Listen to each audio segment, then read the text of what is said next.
अरे मोरे रामा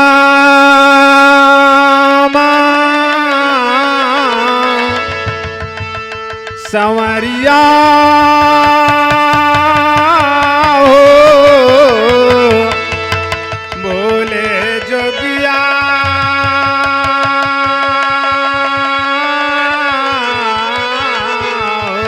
राम।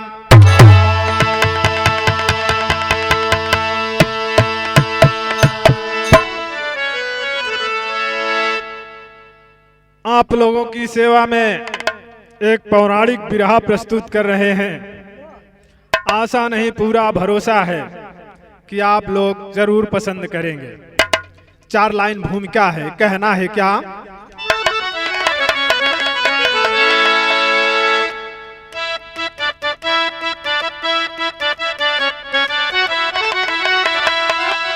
धर्म निष्ठा सहज प्रेम की भावना, राजा दशरथ सदा सत्यता में पले। कीर्ति जिनकी विमल आज भूलोक में, दीन दुखियों को राजा लगाते गले।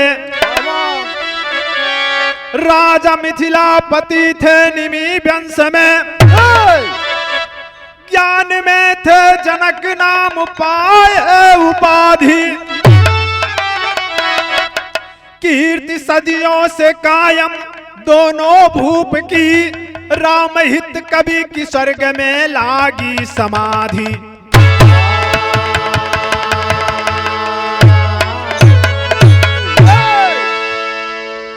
कहना है एक गीत का लाइन बाग, कहना है क्या?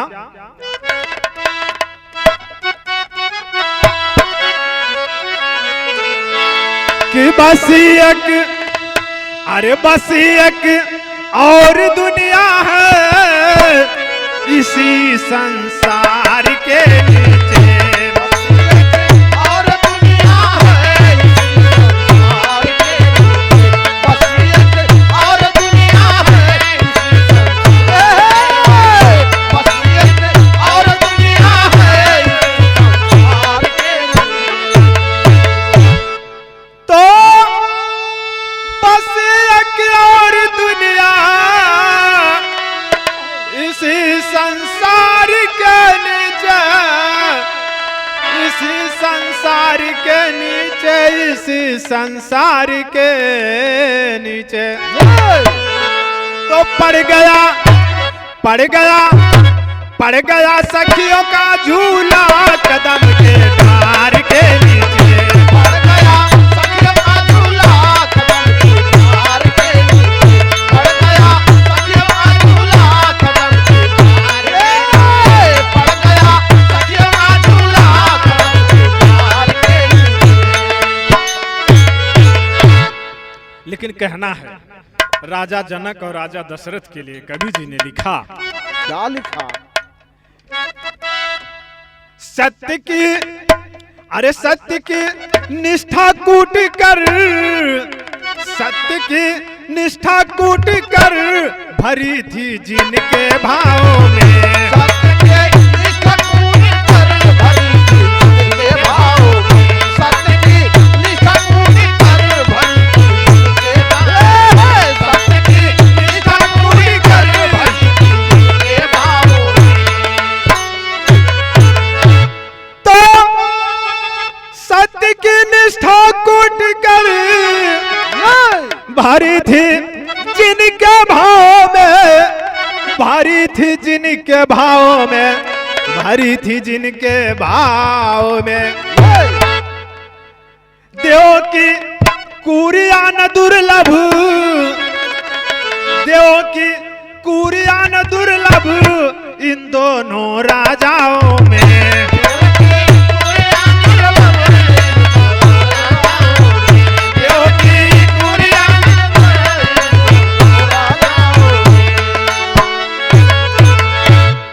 ये भैया हो राजा दशरथ और राजा जनक जी दोनों को इतना सम्मान प्राप्त था वाह कि वो स्वर्ग में आया जाया करते थे। लेकिन भैया हो कवि जी यहीं से कहानी के शुरुआत लिखत हुए कैसे लाल।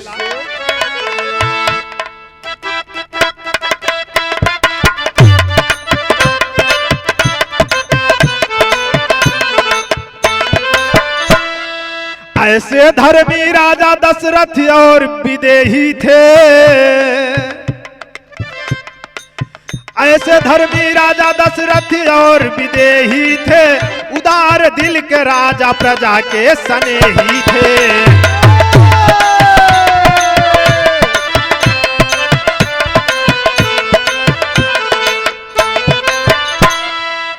धरा से देवलोक इनका आना जाना था,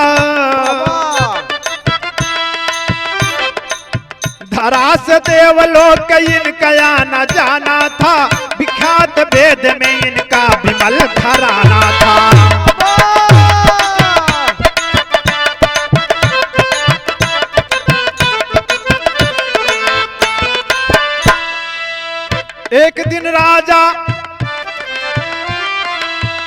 एक दिन राजा जनक आए गए इंद्रासन, किए सम्मान इंद्र दे के अधा सिंहासन।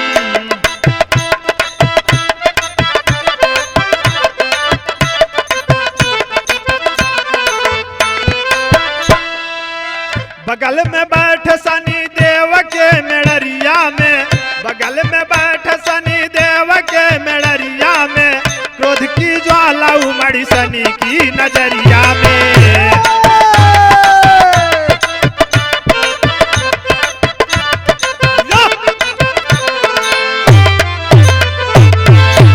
ए भैया हो, दोनों राजा दशरथ जी और राजा जनक जी अपने अपने राज में राज करत हुए। दोनों जने के राज में प्रजा बड़ी सुखी है, राजा जी का बड़ा सम्मान करत हुए लोग। एक दिन राजा जनक जी इंद्र के दरबार में उपस्थित हुए। भैया हो, जब इंद्र के दरबार में उपस्थित भइलेन है राजा जनक, तो इंद्र जी बड़ा सम्मान कैलेन है और उन्हें एक स्थान दिए बैठने के लिए।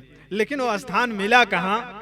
बगल में ही शनि देव महाराज बैठे थे और वहीं बगले में जनक जी के स्थान मिलल है, वहीं बगले में बैठ गए। और भैया हो, जब शनि देव के बगल में बैठले न राजा दशरथ जी, तो शनि देव जी का नजर राजा जनक जी पे पड़ल। और जब राजा जनक जी पे पड़ल तो एक गीत बा। कौन गीत?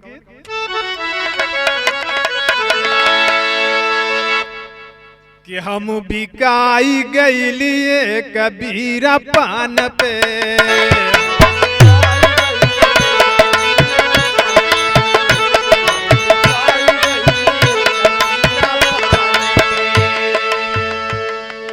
लेकिन कहना हो शनि देव जी देखत हुए जनक के, और देखत हुए तो मन में कहत हुए का, हम तो छोड़े नाही राजा महाराज के, हम तो छोड़े नाही राजा महाराज के, हम तो छोड़े नाही राजा महाराज के।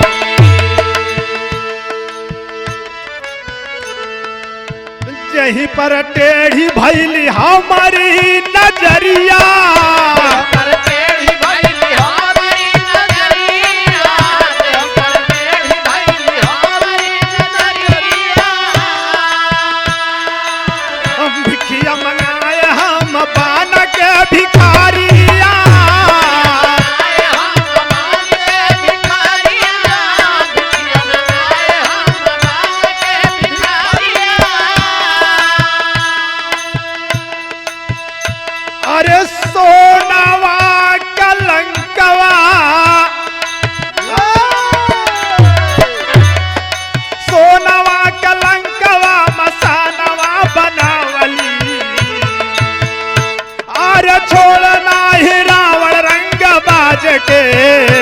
हम तो छोड़ नाही राजा महाराज के,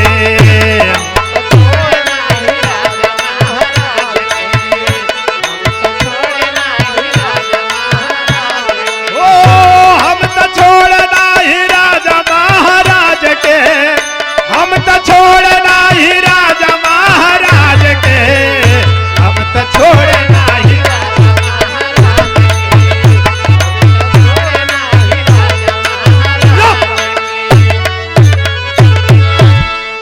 भैया हो, मन में सोचत हो सनी देव जी कि हम तक केहू के छोड़ली ना, वाह जेकरे ऊपर नजर टेढ़ कर देली ओकर दुनिया बिगड़ गया। भिखारी बन के भीख मंगलस लेकिन कहूं भीख ना मिलल। वाह हाँ, अब वह नजर टेढ़ी जनक जी पे पड़ी गयल। ओहो सनी देव जी के टेढ़ी नजर जनक जी पे पड़ी गयल। और जब जनक जी के टेढ़ी नजर पड़ल तो भयल का एक गीत बा यहाँ।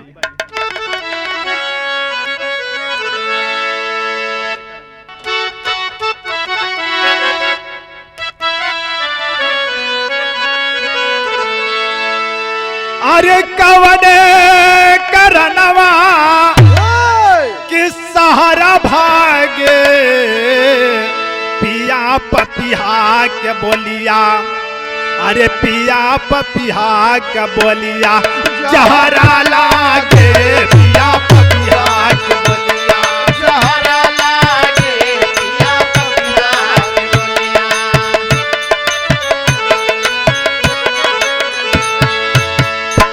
लेकिन ये भैया हो, जब सनी देव का नजर पड़ल तो भयल काम, अरे सनी की नजरिया में, अरे सनी की नजरिया में क्रोध जागल, वही राजा के बगिया में आग लागल, वही राजा के बगिया में आग लागल, वही राजा के बगिया।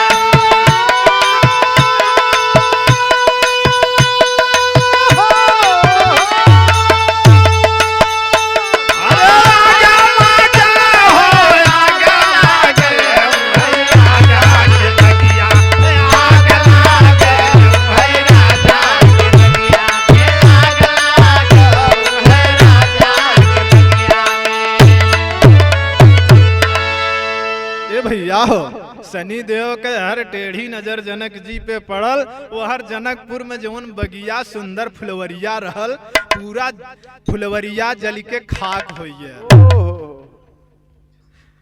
अरे जली के खाक होई गे सब राजा के फुलवरिया,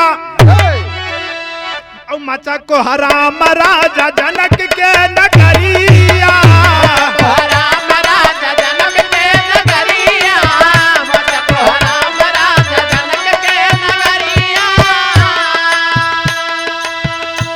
अरे जाने करनवाना,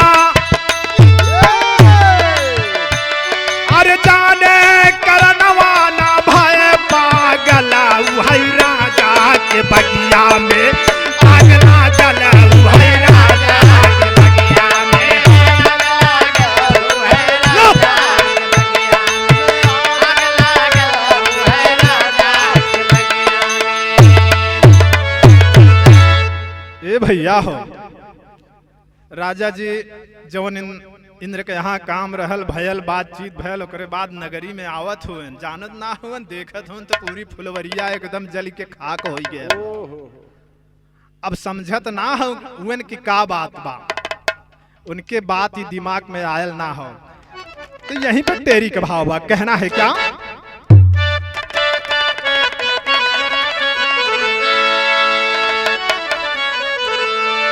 अरे चमन की डाली डाली खिल गई, सूखा चमन यमन में आई, फिर हरियाली हो हरियाली हो हरियाली।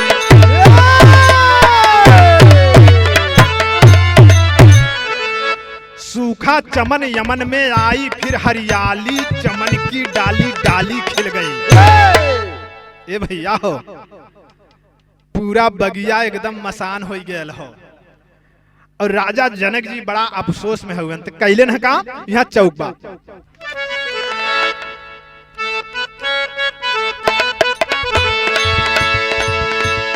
क्रोध सनी की भूख न जाने, मन ही मन में करई विचार, खाक हो गया चमन हमारा, सारा का सारा जय गुरु बुलाए अष्टवक्र को, यही कारण गुलशन भय छा।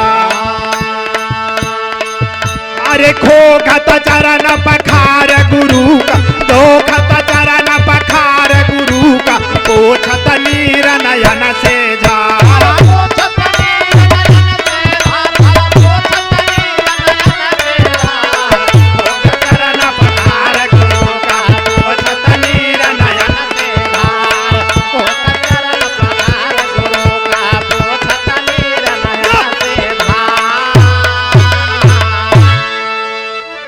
ए भैया हो, जनक जी बड़ा अफसोस में पड़लन कि हमार बगिया इतनी सुंदर बगिया जल के जयछार हो गए।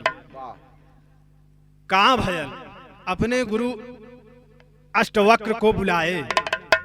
अष्टवक्र को बुला करके पूछने लगे कि गुरुदेव हमार बगिया काहे जल गया, का कारण हो? तो कहत हैं का एक गीत बाई हाँ, वो है दादा रामदेव वाली। कैसे कि हमार पाई जे बराजा हीरा जड़ादा,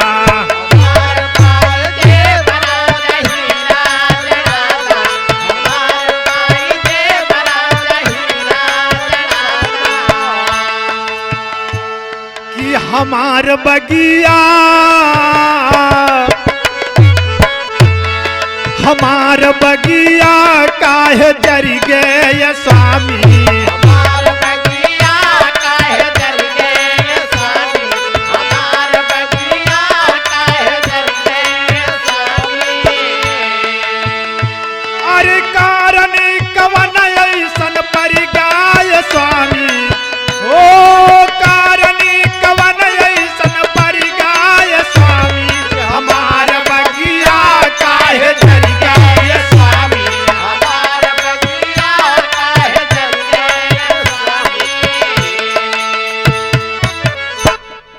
शनि का प्रकोप अष्टवक्र गुरु बताए, अब आई हरियाली फिर युक्ति लगाए। अरे गम की बदरिया, अरे गम की बदरिया उधर गए स्वामी, और हमार बगिया काहे जरी गए स्वामी। जब जनक जी पूछत हुए कि गुरुदेव ये हमारे इतनी सुंदर बगिया कैसे जर के खाक हो गया, हमरे समझ में ना आवत हो। तो अष्टवक्र गुरुदेव बतौलन कि देखा तोहरे ऊपर शनि के छाया हो, शनि के कुदृष्टि पड़ल हो, और यही बदे ई बगिया सुखाई गया। तो एकर निराकरण बतावत हैं। का बतावत हैं कि कच्चा घड़ा सूत से पानी जे सींचे, और सत से अपने समनवा के सींचे।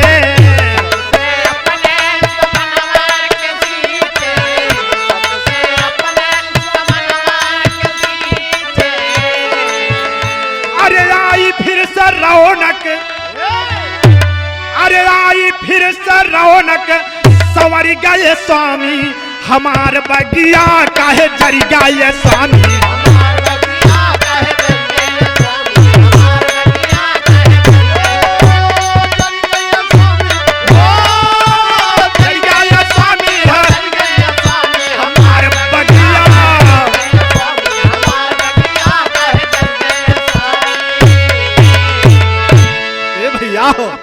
गुरुदेव बतावत है उनके देखा कच्चा सूत से और कच्चा घड़ा से, कच्चा सूत से और कच्चा घड़ा से कुआं से पानी खींच के जब बगिया सिंचाई तो ये बगिया फिर से हरियर हो जाए। ये भैया बड़ी परेशानी हो कि कच्चे सूत बा और कच्चा ही घड़ा बा, कैसे पानी निकली कुआं से और कैसे सिंचाई। तो ये बात के पूरे राज में यहाँ तक कि अगल बगल जितना राज हुए सकतो सूचना पहुंचवा दिलन राजा जनक जी। तो भयल का एक गीत बा, बहुत पुरान गीत बा मास्टर, वो है कौन कि कोनो दुल्हन के दुल्हा परदेसिया वो कहाँ कलकत्ता में बड़ा दिन के बाद संदेश मिलल कि आवत हुए, तो वह दुल्हनिया बतावत हो काम कि कलकत्ता से, अरे कलकत्ता से पियावा मोर आवेला हो।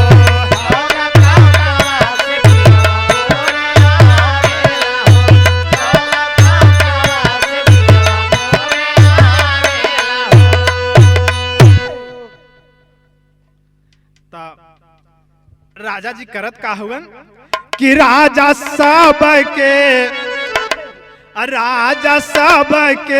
खबरिया पठावेला हो।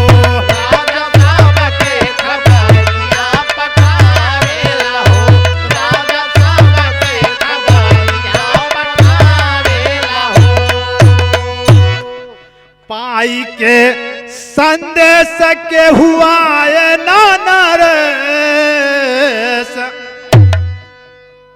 पाई के संदेश के हुआ नरेश, अरे नहीं आवेला हो। अरे तब अवधपति के पतिया भेजावेला हो।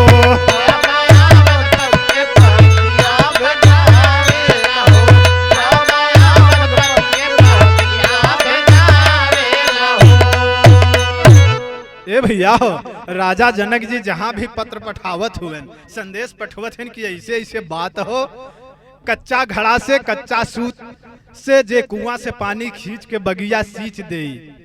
हाँ, अगर ऐसन केहू व्यक्ति हो तो आय के हमार बगिया सींच दे, हमार बगिया झुराई गेल हो। भैया हो, जहां भी संदेश जात हो वहां केहू आवे के तैयार ना होत हो।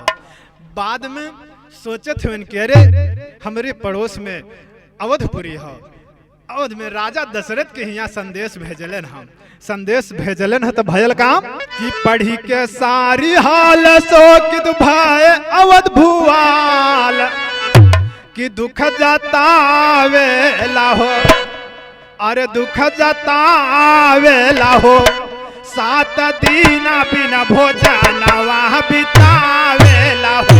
7 दिन बिना भोजनवा बितावेला हो, बितावेला हो, अरे बितावेला हो, बितावेला हो, अरे बितावेला हो। 7 दिन बिना भोजनवा बितावेला हो, 7 दिन बिना भोजनवा बितावेला हो।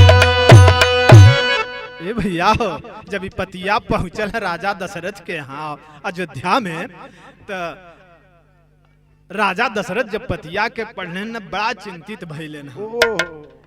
भैया हो, खाना पानी छोड़ के उपवास पे बैठ गए। धीरे धीरे 7 दिन बीत गए, राजा दशरथ भोजन पानी ना करत हुए। 7 दिना ये भैया हो, उनके यहाँ का एक सफाई कर्मी जौने की महतर कहे थे आयल है तो कैले सका पहपट में मास्टर।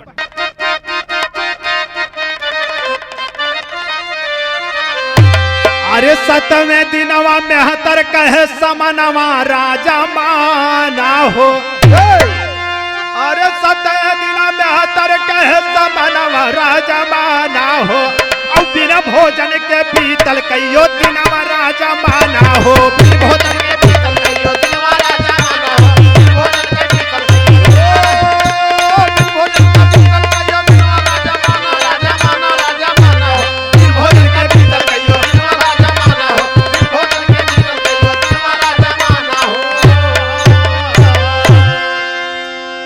राजा पूछे कैसे मालूम मेहतर लगा बतावन हो। आपसे बचा जवन भोजन हम उहे करी नित पावन हो। ए भैया हो, मेहतर आइल है 7वां दिन हो, राजा जी दाना पानी एको ना कैले हुए। 7वें दिना मेहतर आइल है, कहत है कि राजा जी आपके 7 दिन आज होत हो, आप दाना पानी ना कैले हुआ। तो राजा जी कहते हैं कि तोहके कैसे पता चल कि हम आज 7 दिना से भोजन ना करत है। दाना पानी ना करत है। मेहतर कहत हो कि महाराज जवन भोजन आप करत रहलेन वह भोजनवा हम खाई के 7 दिना से जियत है। और यही से हमके पता लगल है कि आप 7 दिना से भोजन ना करत हुआ। तो अरे हरा भरा हम कई दे भाई चमनवा राजो मोना हो औ आज्ञा दे दा बोला पकड़ चरणवा राजा माना हो।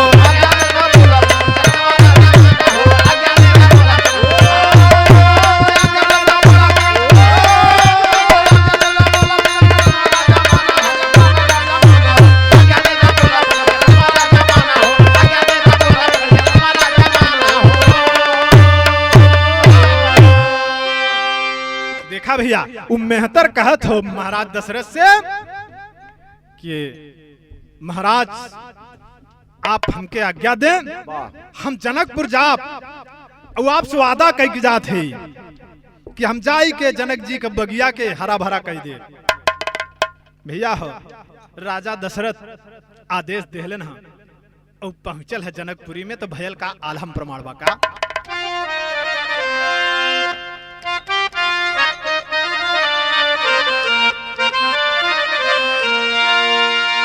अरे राजा से आज्ञा लेके मेहतर तवने छनवा और कच्चा सूत कच्चा घड़ा लिया मगवा।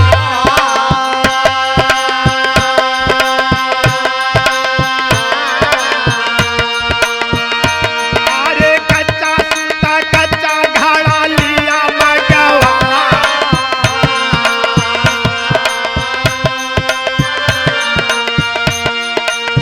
जाई करके पहुंचल जवन जानक के नगरिया।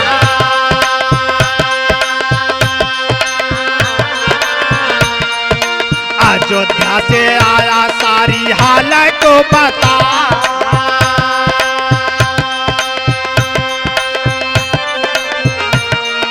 सत के सुमिरनवा कई के सींचे फूलवरिया। कच्चा घड़ा कच्चा सूते डोरिया बना।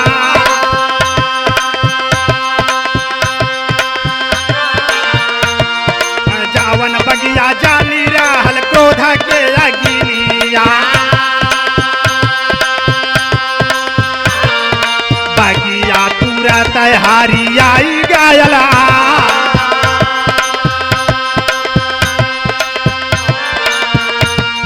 फाइनल खबरिया जा चारोरिया में। धनी धनिया वादावासी काहे हरसा।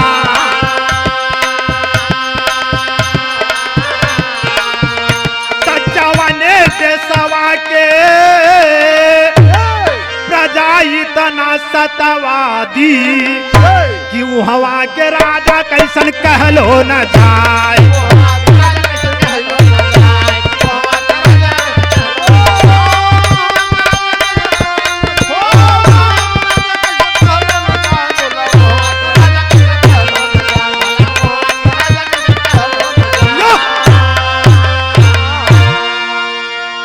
ए भैया हो मेहतर पहुंचल है राजा जनक के यहाँ दरबार में हाजिर भयल। हाथ जोड़ के खड़ा भयल के कहले से कि महाराज हम महाराज दशरथ के यहाँ से आवत है। राजा जी हमके भेजले हवन। आप हमके आदेश दें हम आपके बगिया के हरा भरा कह दे। राजा जनक जी पूरी शर्त के बतौलन है कि बगिया हमार तब्बे हरी भरी होई जब के कच्चा सूत लगाई के कच्चा घड़ा में कुआं से पानी खींच के सींची तबे हमार बगिया हरियर होई। मेहतर कहले कि महाराज वही बदे हम आयल है। आप चिंता न करें। आप कच्चा सूत और एक कच्चा घड़ा मंगवा दें। भैया हो राजा जनक जी का आदेश भयल है। एक कच्चा घड़ा और कच्चा सूत आयल है। भैया हो वही कच्चा सूत से बांध के घड़ा में और कुआं से पानी खींच के मेहतर बगिया के सिंचाई शुरू कैले से।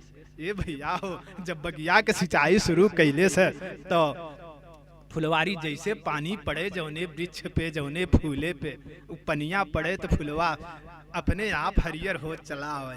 भैया हो मेहतर पूरे बगिया के सिंचाई वही कच्चा सूत से पानी खींच के कच्चा घड़ा से पूरे फुलवारी के सिंचाई कैले से और पूरी बगिया हरियर हो गया। पूरे जनकपुरी में शोर मचल है कि भैया हो अवधपुरी से एक मेहतर आयल है सिंचाई कैले से पूरी महाराज जनक जी के बगिया जवन सुखाइल रहल हरी भरी हो गया। तो भैया हो सब लोग कहे कि जौने देश के मेहतर इतना सत्यवादी हो करे सत्य में इतना ताकत हो तो वहां देश का राजा कितना सत्यवादी हुई। तो यही बदे यहाँ देखा एक गोपनीय बात कवि जी बतावत है इनका।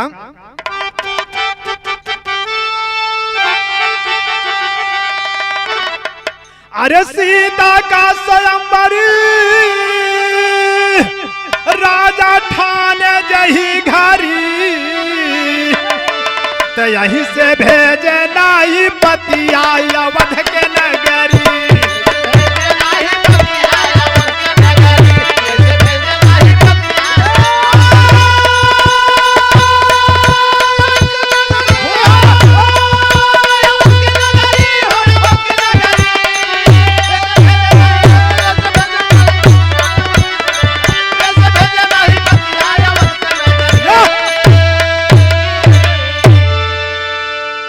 भैया हो राजा जनक जी कवि जी गोपनीय बात बतौलन है कि पूरे दुनिया में राजा जनक जी पत्र पठौले रहन सीता जी के स्वयंवर के, लेकिन अवधपुरी स्वयंवर का पत्र नहीं गए रहन। यही बदे राजा जनक जी ना भेजले रहन कि जब वहां के मेहतर इतना सतवादी हो तो का राजा जनक जी हमारे यहाँ ब्याह करी हैं नहीं। अरे गदहा बने विप्र जब साप दिया जब गैया अरे अयोध्या की धोबिन आके बनी के ममैया अरे अपन सत दिखाई उडोम की बेहरी तो यही से दियाल नहीं पतिया अवध के नगरी।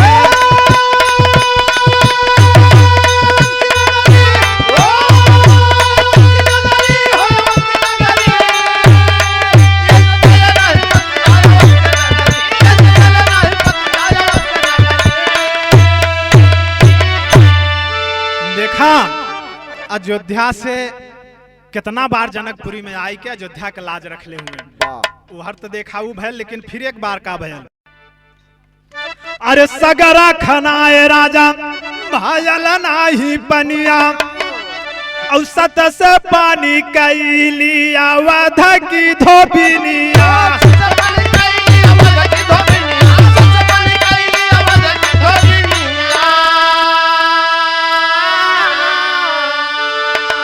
अरे यही तीनों कारण से छूटी गई जय श्री तो यही से भेजे नाई पनिया अवध के नगरी।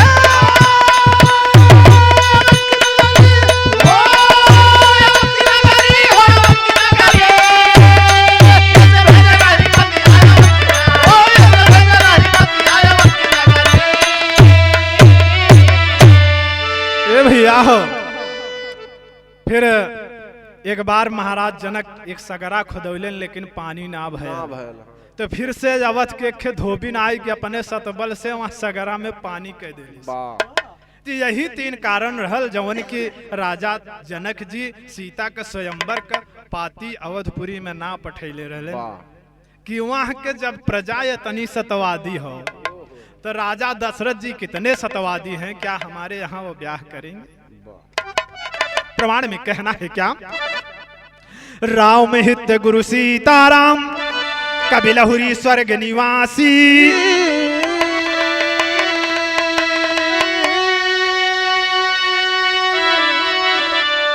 लाल बहादुर कहे राम बरन सतवादी अवध निवास।